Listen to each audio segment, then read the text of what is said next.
নমস্কার বন্ধুরা, ঘরোয়া রান্নায় সবাইকে স্বাগত। আজ বানাবো কম তেল মশলা দিয়ে ফলুই মাছের পাতলা ঝোল। দেখে নেওয়া যাক রেসিপি। ফলুই মাছ ভালো করে ধুয়ে পরিষ্কার করে নিয়েছি। এর মধ্যে দিয়ে দেবো পরিমাণ মতো নুন, হলুদ গুঁড়ো। এবার ভালো করে মাছের গায়ে এগুলো মিশিয়ে নেব। মাছগুলো নুন হলুদ মাখানো হয়ে গেছে। এবার রান্নাটা করার জন্য কড়াইতে দিয়ে দিয়েছি পরিমাণ মতন সর্ষের তেল। তেল গরম হয়ে গেছে, মাছগুলোকে ছেড়ে দেব। সব ফলি মাছগুলো যে ভেজে তুলে নিয়েছি। এবার ওই তেলেই লম্বা টুকরো করে কেটে রাখা আলুগুলোকে দিয়ে দেব। দেব নুন,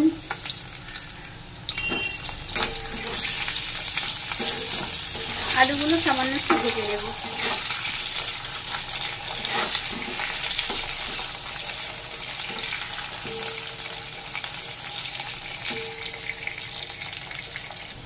আলুগুলো ভাজা হয়ে গেছে। এখানেই আমি কালো জিরে একটু ফোড়ন দিয়ে দিলাম মাঝখানটায়। এরপরে দিয়ে দেবো অল্প একটু জল,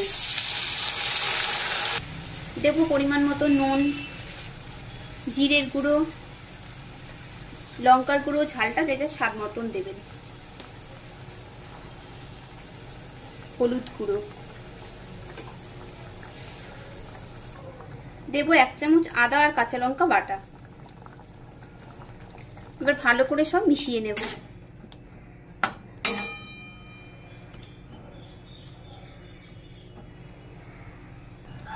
এবার ঢাকা দিয়ে কিছুক্ষণ রেখে দেব আলু সেদ্ধ হওয়ার জন্য। কিছুক্ষণ পর ঢাকা খুলে নিয়েছি। এবার দেখে নেব আলুগুলো সেদ্ধ হয়ে গেছে আর মশলা থেকেও তেল ছেড়ে দিয়েছে। এবার ঝোলের জন্য দিয়ে দেব জল।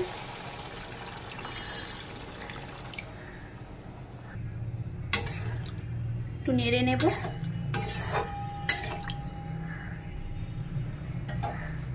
এবার ভেজে রাখা সব মাছগুলো দিয়ে দেব।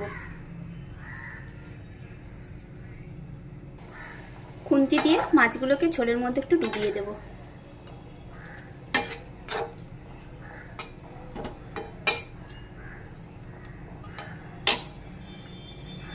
এবার দিয়ে দেবো 2টো গোটা কাঁচা লঙ্কা।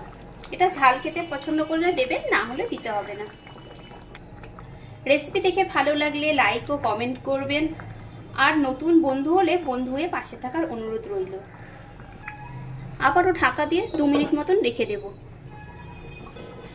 এবার গ্যাস ওভেন অফ করে কিছুক্ষণ এভাবেই রেখে দেব। তারপর আবার আপনাদেরকে সার্ভ করে দেখাবো। ফলুই মাছ প্লেটে সার্ভ করে নিয়েছি। এভাবে একবার আপনারাও বানিয়ে নেবেন। আশা করছি আপনাদেরও ভালো লাগবে। খুব শীঘ্রই দেখা হবে নতুন কোনো ভিডিওতে। সবাই ভালো থাকবেন।